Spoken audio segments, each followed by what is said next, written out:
நீ இன்னும் ஆசீர்வாதமா இருக்க முடியும், இன்னும் பிரயோஜனப்பட முடியும், இன்னும் பயன்பட முடியும்.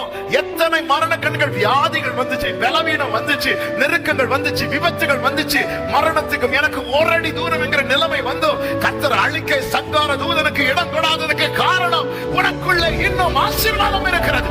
நம்புறவங்க மட்டும் கைகளை தட்டி ஆமென். என் ரசத்தை, என் கொழுமையை, என் மதுரத்தை நான் விட்டு அரசாள வேணும்.